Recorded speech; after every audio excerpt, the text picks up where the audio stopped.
Hello students, I welcome you in my YouTube channel. आज का जो हमारा सब्जेक्ट है वो रहेगा इलेक्ट्रिकल मशीन डिज़ाइन का।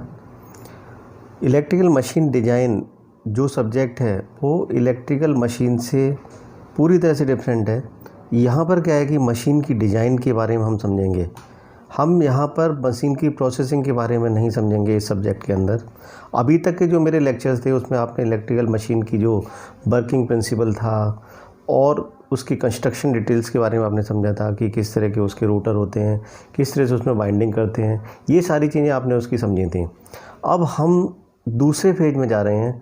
अब हम लोग जो है वो मशीन डिज़ाइन के बारे में बात करेंगे कि ये रोटर अगर है किसी मशीन का तो उसकी लंबाई कितनी रहनी चाहिए, और अगर उसकी लंबाई ये जो भी है वो रहनी इतनी चाहिए तो उतनी ही क्यों रहनी चाहिए, किस किस पैरामीटर पे इसकी लेंथ डिपेंड करती है, उसका डायमीटर क्या होना चाहिए, उसका कोर जो है ट्रांसफार्मर की जो कोर है अगर उसकी मैं बात करूं तो कोर का साइज़ क्या होना चाहिए, किस मटेरियल का सिलेक्शन होना चाहिए, ये सारी चीज़ें जो हैं वो मतलब डिज़ाइन का जो एक एक पैरामीटर है उन सभी के बारे में हम इस विषय के में समझेंगे।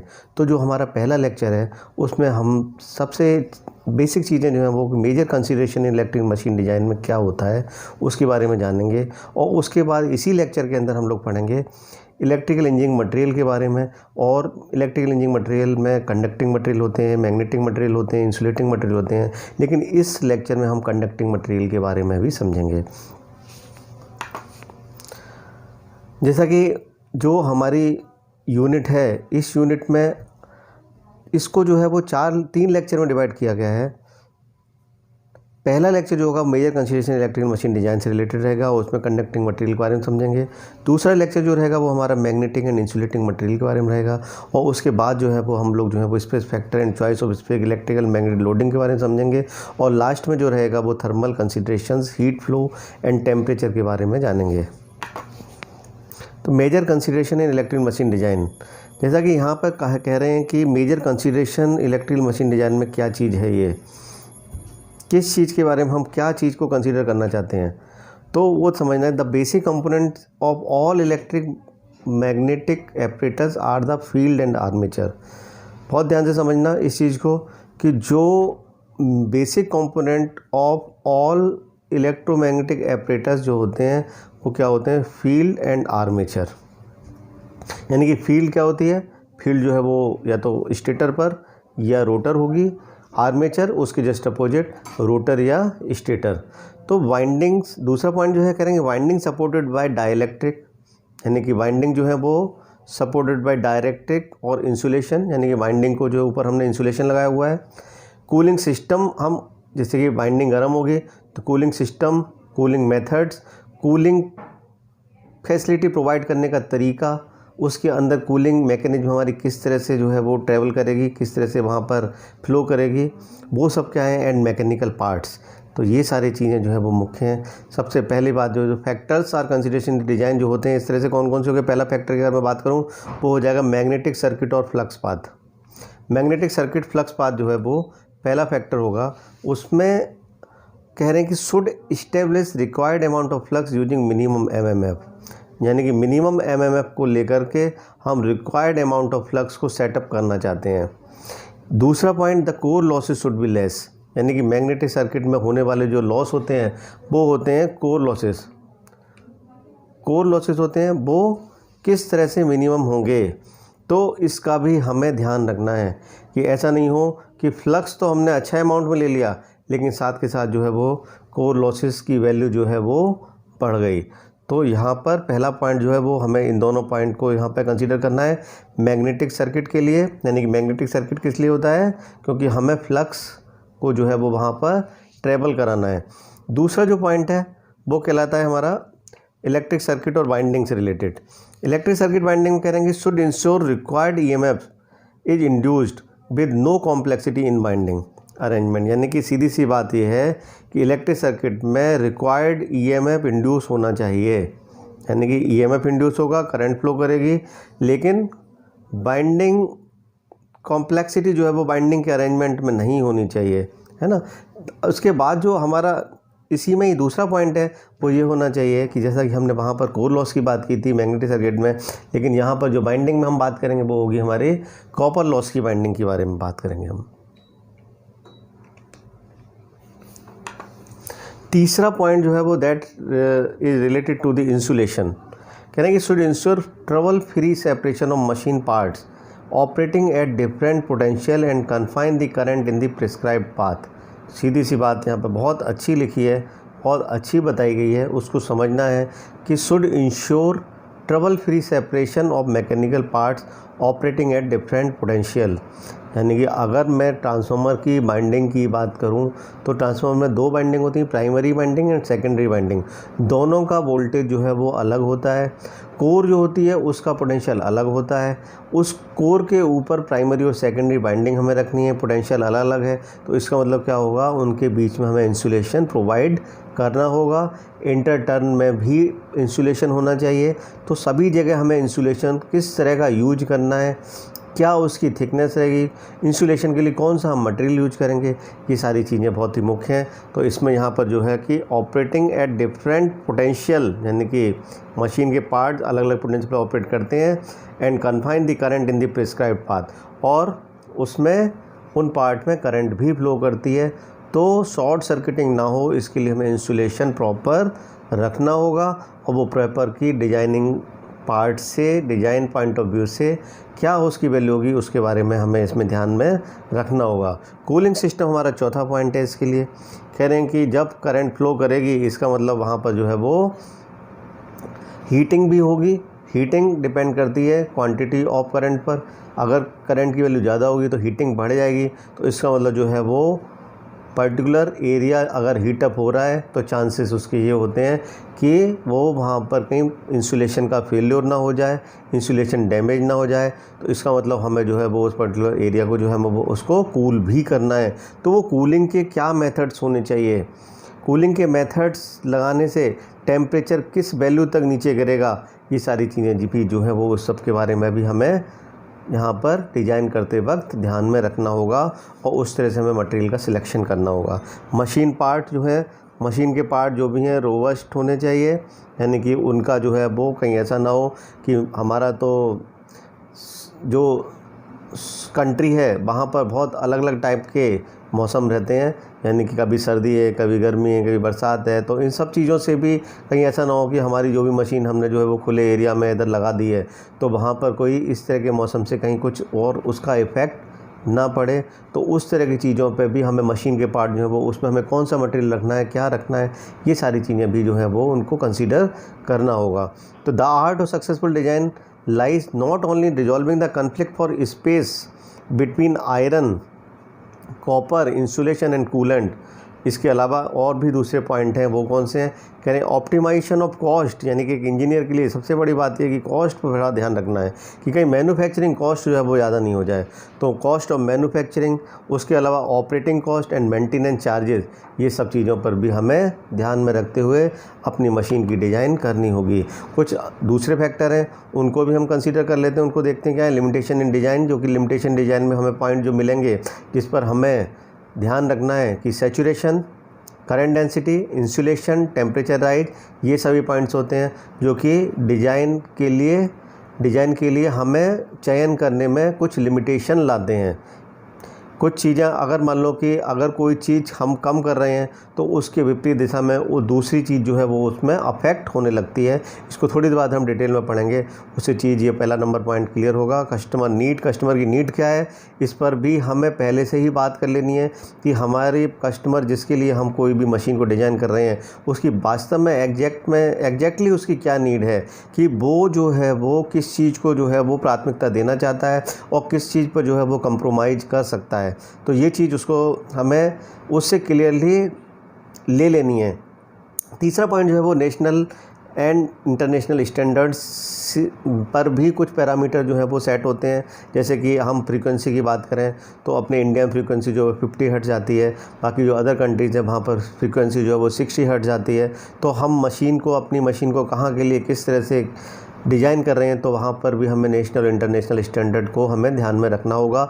Convenience in production, transportation, maintenance and repairs, यानी कि कोई भी मशीन आपने डिज़ाइन किया है तो उसके लिए प्रोडक्शन में कन्वीनियंस देखनी है कि उसको प्रोडक्शन करने में कहीं ऐसा तो नहीं कुछ ऐसी चीज़ें यूज कर रहे हो उसकी वजह से जो है वो प्रोडक्शन जो अब नहीं हो पा रहा हो, ट्रांसपोर्टेशन में कोई दिक्कत तो नहीं आ रही है, मेंटेनेंस एंड रिपेयर्स का भी हमें मुख्य रूप से ध्यान में रखना पड़ता है। एनवायरमेंटल कंडीशन जो है वो, जैसा कि मैंने अभी आपको इससे पहले भी बताया था, एनवायरमेंटल कंडीशंस का भी मशीन पर जो है वो इफ़ेक्ट नहीं आना चाहिए, और अगर आता भी है तो उस पर हम किस लेवल तक कंप्रोमाइज़ कर सकते हैं उस चीज़ को हमें देखना होगा। इसके अलावा लिमिटेशन डिज़ाइन में, जैसा कि अब एक एक करके इन पॉइंट्स को थोड़ा सा पढ़ेंगे, देखेंगे कि the material use for the machine and others such as cooling की बात करें, imposes a limitation in design, यानी कि जो मटेरियल है, material use for the machine and other such as cooling etcetera imposes limitation in design. इस किस तरह से हियर लिमिटेशन इंक्लूड्स, जैसा कि पहला पॉइंट इसमें कह रहे हैं लिमिटेशन में क्या लिमिटेशन हो सकती है। सबसे पहली चीज़ सैचुरेशन ऑफ आयरन, आयरन की वैल्यू जो है वो सैचुरेट कर सकती है। Current density in conductor, current density conductor की क्या हम चूज़ कर सकते हैं, कितनी रख सकते हैं। टेम्परेचर कहाँ तक ले जा सकते हैं, इंसुलेशन हम कौन सा यूज करेंगे, mechanical properties, efficiency, power factor, ये सारे जो हैं वो लिमिटेशन की तरफ हमको ले जाते हैं। सैचुरेशन पॉइंट की अगर मैं बात करूं तो कह रहे हैं कि हायर फ्लक्स डेंसिटी, ध्यान से समझना, higher flux density reduces the volume of iron. बहुत अच्छी बात है कि फ्लक्स डेंसिटी हमने हाई ले ली तो वॉल्यूम ऑफ आयरन तो घट गया, ठीक है। अगर हायर फ्लक्स डेंसिटी यूज करेंगे यानी कि कम जगह में ज़्यादा flux, higher flux density reduces the volume of iron but drive the iron to operate beyond knee of magnetization curve और in the region of saturation, यानी कि ये क्या कर रहा है, to operate beyond knee of magnetization curve, region of और in the region of saturation. सबसे पहली बात जो है कि यहाँ पर मैं सैचुरेशन ऑफ आयरन के बारे में अगर मैं कहता हूँ तो सैचुरेशन में higher flux density reduces the volume of iron but drive the iron to operate beyond knee of magnetization curve और in the region of saturation. तो यहाँ पर जो मैंने आपको अभी चीज़ बताना चाहता हूँ वो ये है कि अगर मैं मैग्नेटाइजेशन कर्व की बात करता हूँ तो मैग्नेटाइजेशन कर्व आपको पता है, ये कर्व जो होता है वो मैग्नेटाइजेशन फोर्स एक एक्सिस पर ले लेते हैं और दूसरी एक्सिस पर जो है वो मैग्नेटिक फ्लक्स डेंसिटी रखते हैं और एक कर्व बनता है हमारा इन दोनों पैरामीटर के बीच में और वो कहलाता है हमारा BH कर्व, है ना।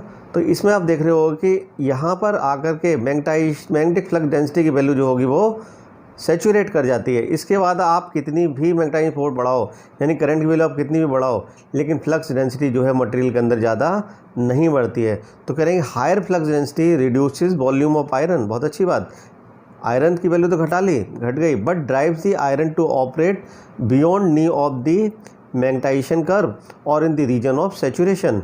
तो ये इसका इफेक्ट इस पर आ जाता है। इसके बाद अगर मैं कहूँ कि सैचुरेशन ऑफ आयरन कोई से limitation on account of increased core loss, यानी कि सैचुरेशन ऑफ आयरन क्या करता है, यहाँ पर कोर लॉस की वैल्यू जो है वो बढ़ जाती है, क्योंकि आपको पता है कोर लॉस की वैल्यू जो है फ्लक्स डेंसिटी पर डिपेंड करती है, चाहे वो एडी करंट लॉस हो या फिर वो हिस्टेरिसिस लॉस हो, दोनों ही लॉस जो फ्लक्स डेंसिटी पर डिपेंड करते हैं। And excessive excitation required to establish desired value of flux, यानी कि अब डिजायर्ड वैल्यू ऑफ फ्लक्स को हमें अगर उसमें रखना है तो हमें एक्साइटेशन भी ज़्यादा देना पड़ेगा, यानी कि आपको इलेक्ट्रोमैग्नेट बनाने के लिए करंट भी ज़्यादा भेजनी होगी, तो जिससे कि और चीज़ क्या हो जाएंगी, हार्मोनिक्स भी प्रोड्यूस होंगे। सेकंड पॉइंट, अगर मैं करंट डेंसिटी की बात करता हूँ तो higher current density reduces the volume of copper, यानी कि अगर हम ऐसा वायर यूज कर रहे हैं जिसकी करंट डेंसिटी हाई है तो इसका मतलब कम वॉल्यूम से जो है वो करंट ज़्यादा फ्लो करेगी but increases the losses and temperature, लेकिन साथ के साथ होगा क्या जाएगा, इंक्रीज इन द लॉसेस और टेम्परेचर की वैल्यू जो होगी वो बढ़ेगी, लॉस बढ़ेंगे तो इसका मतलब टेम्परेचर बढ़ जाएगा। तो टेम्परेचर तीसरा पॉइंट है अपना, उसको देखें अगर कि limitation on account of possible damage of insulation, यानी कि अगर टेम्परेचर बढ़ता है तो सीधे सीधे किस पर इफेक्ट डालेगा, इंसुलेशन के ऊपर इफेक्ट डालेगा, जैसा कि मैंने अभी बताया था आपको, क्योंकि ये जो है वो इंसुलेशन जो है वो वीकेस्ट पार्ट होता है एक तरीके से। अगर टेम्परेचर बढ़ेगा तो ये इंसुलेशन पर इफेक्ट पड़ना ही है। इंसुलेशन अगर मैं इस पॉइंट के बारे में डिस्कस करूँ विच इज़ बोथ मैकेनिकल और इलेक्ट्रिकली वीक, जैसा कि मैंने अभी आपको बताया था, यही हमारी सबसे कमज़ोर चीज़ होती है, मैकेनिकली भी वीक होता है और इलेक्ट्रिकली भी वीक होता है, यानी कि हम कितनी वैल्यू तक यहाँ पर इस इंसुलेशन को वियर करा सकते हैं वो देखना होगा, यानी कि on account of breakdown by excessive voltage gradient, कितना ज़्यादा वोल्टेज ले सकते हैं, मैकेनिकल फोर्सेस और हीट, यानी कि ये 3 पैरामीटर हैं जो कि इंसुलेशन को अफेक्ट करेंगे। वोल्टेज ग्रेडियंट, कितना हाई वोल्टेज ले आ सकते हैं, मैकेनिकल फोर्स कितना डेवलप करा सकते हैं उस वहाँ पर, और हीट कितनी वहाँ पर डेवलप हो सकती है। तो ये सारी चीज़ें जो है वो इंसुलेशन के लिए जो है वो लिमिटेशन का काम करेंगी। और अगला पॉइंट जो है वो मैकेनिकल स्ट्रेंथ से रिलेटेड है। Of the materials poses a limitation particular in case of large and high speed machine. तो large and high speed machine में मैकेनिकल स्ट्रेंथ का भी एक बहुत बड़ा रोल होता है। जैसा कि अगर मैं सिंपल एक, आप ट्रांसफार्मर के बारे में जानते हैं, ट्रांसफार्मर का जो कोर होती है वो किसकी बनी होती है, जो कोर होती है वो आपको पता है कि ट्रांसफार्मर की कोर जो है वो स्टाम्पिंग्स की बनी होती है। अब स्टाम्पिंग्स जो है वो हम किस वैल्यू तक उनको कट करेंगे, यानी कि ये जो है वो आपको पता है कि ये स्टाम्पिंग्स हैं, यानी कि ये सेक्शंस में बटी होती है। तो ये एक पर्टिकुलर जो सेक्शन है जो आप देख रहे हो, इसकी हम थिकनेस कितनी ले जा सकते हैं, लेकिन ऐसा तो नहीं कि इतनी थिकनेस ले जाएं कि इतना कम कर दें कि जैसे ही उसको हम थोड़ा सा ही फोर्स दें तो वो उससे टूट जाए, या हम उसको वहाँ पर लगा रहे हैं, अगर हम उसको वहाँ पर असेंबल कर रहे हैं तो कहीं ऐसा ना हो कि जैसे मैकेनिकली वहाँ पर डैमेज हो जाए।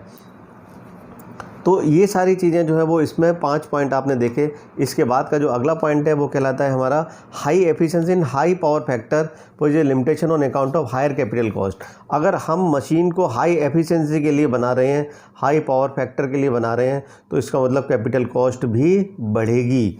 तो हम कैपिटल कॉस्ट कहाँ तक ले जा सकते हैं, कितनी उसमें इनिशियल कॉस्ट लगा सकते हैं, इस पर हमें ध्यान रखना होगा। अगला पॉइंट जो है वो on the other hand the low value of efficiency. Low value of efficiency से क्या होगा, ठीक है कॉस्ट बढ़ रही कोई बात नहीं, एफिशिएंसी को घटा देते हैं, लेकिन लो वैल्यू कहाँ तक ले जा सकते हैं, लो वैल्यू से क्या होगा, एंड पावर फैक्टर, इससे क्या होगा, result in high maintenance cost. Maintenance cost बढ़ेगी क्योंकि वहाँ पर जो है वो डैमेज के चांसेस ज़्यादा होंगे, नुकसान के चांसेस ज़्यादा होंगे।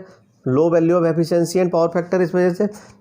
अगला पॉइंट जो कह रहे हैं mechanical commutation in DC motors और generator leads to pure commutation, यानी कि मैकेनिकल कम्यूटेशन जो होता है वो लीड्स टू प्योर कम्यूटेशन भी करता है।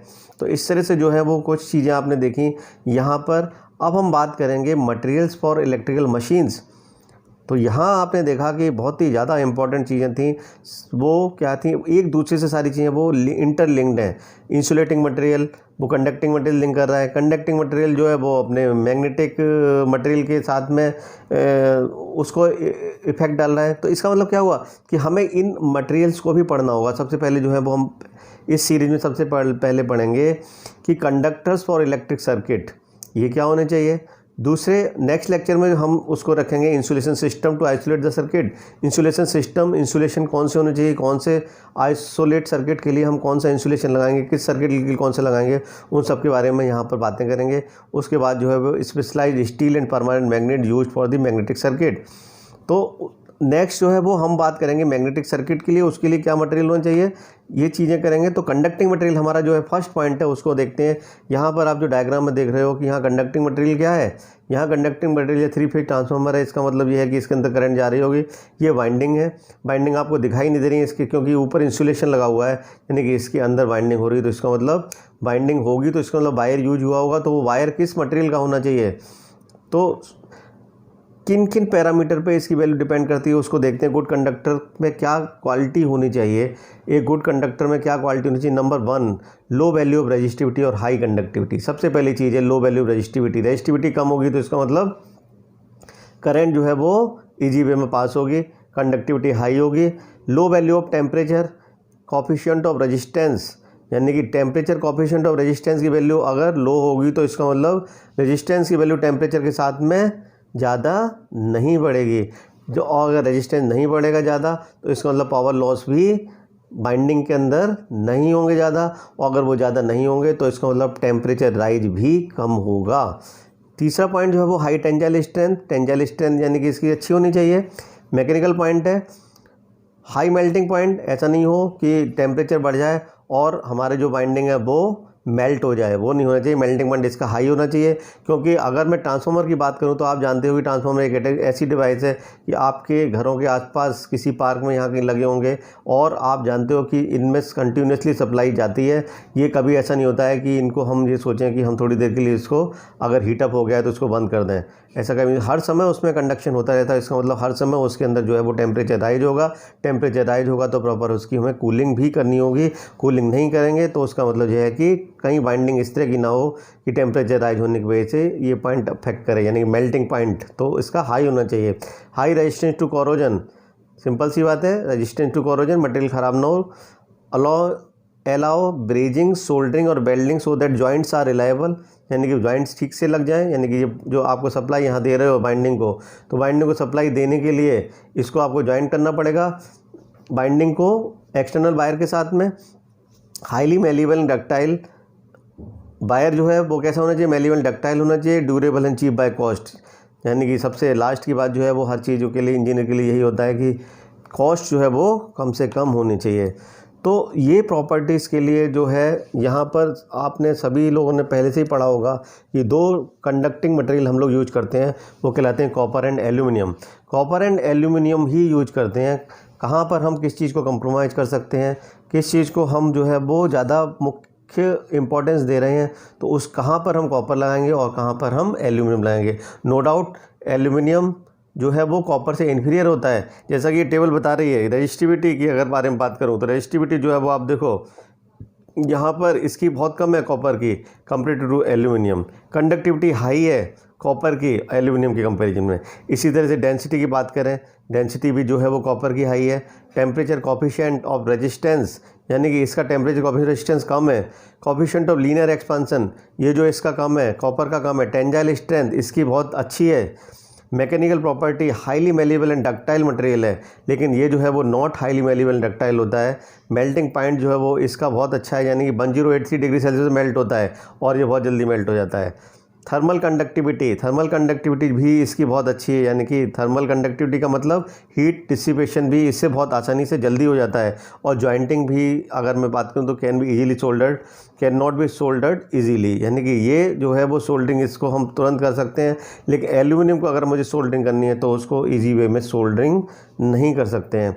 तो ये सारी चीज़ें जो है वो प्रॉपर्टीज़ हैं कॉपर एंड एल्यूमिनियम की। नो डाउट कॉपर अच्छा होता है, लेकिन कॉस्ट जो है वो बढ़ती है, तो हम कॉस्ट को कितना बियर कर सकते हैं ये डिपेंड करेगा कि जिसके लिए आप जो भी डिवाइस बनाने जा रहे हो, यानी कि कस्टमर की नीड वास्तव में क्या है, वो किस चीज़ को प्राथमिकता देता है, उसकी क्वालिटी को, उसकी लॉन्ग लाइफ को, या फिर कॉस्ट को प्राथमिकता दे रहा है। तो वो सारी चीज़ें भी इसमें यहाँ पर उसको ध्यान में रखते हुए हम यहाँ पर मटेरियल को चूज़ करते हैं।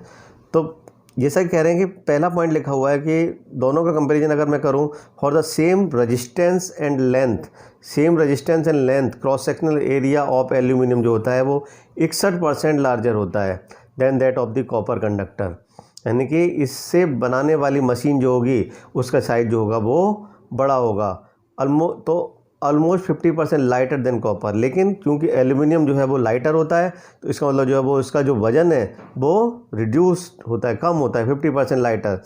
सेकेंड पॉइंट, तो the aluminium reduces the cost, aluminium से कॉस्ट रिड्यूस करती है ऑफ स्मॉल कैपेसिटी ट्रांसफार्मर की, it increase the size and cost of large capacity transformer. लेकिन जो लार्ज कैपेसिटी का ट्रांसफार्मर है उससे इनके साइज जो होंगे वो बढ़ जाते हैं। Aluminium is being used much use now A days, aluminium जो है वो वास्तव में यूज तो होता है only because copper is expensive not easily available, यानी कि कॉपर जो है एक्सपेंसिव है और बहुत ज़्यादा बहुतायत में नहीं रहता है, इस वजह से एल्यूमिनियम को हम यूज करते हैं। एल्यूमिनियम जो है वो ऑलमोस्ट 50% चीपर होता है than copper, not much superior to the copper. तो यहाँ पर आपने बहुत सारी चीज़ें देखी पहले लेक्चर में, उसमें सीधी सी बात यह है कि हम डिज़ाइन के संदर्भ में बात कर रहे हैं। मशीन को हम डिज़ाइन करेंगे तो यानी कि उसके हर पार्ट की एक इम्पॉर्टेंस है, कौन सा मटेरियल चूज़ करना है, कौन सा चयन करना है, कौन सा क्या करना है, इन सब के ऊपर जो है वो वैल्यू हमारी डिपेंड करेंगी। तो मेरे ख्याल से आपको चीज़ें समझ में आई होंगी। इसमें थोड़ी सी चीज़ें इस तरह की हैं कि आपको इसमें ध्यान ये देना है कि हमें कस्टमर की नीड क्या है उस पर ध्यान रख करके अपनी मशीन को डिज़ाइन करना है। ठीक है, तो आप हम लोग लेक्चर नंबर 2 में जो है वो मैग्नेटिक मटेरियल के बारे में समझेंगे, इंसुलेटिंग मटेरियल के बारे में समझेंगे। तब तक के लिए आप इसको रिवाइज कीजिए। Okay, thank you very much.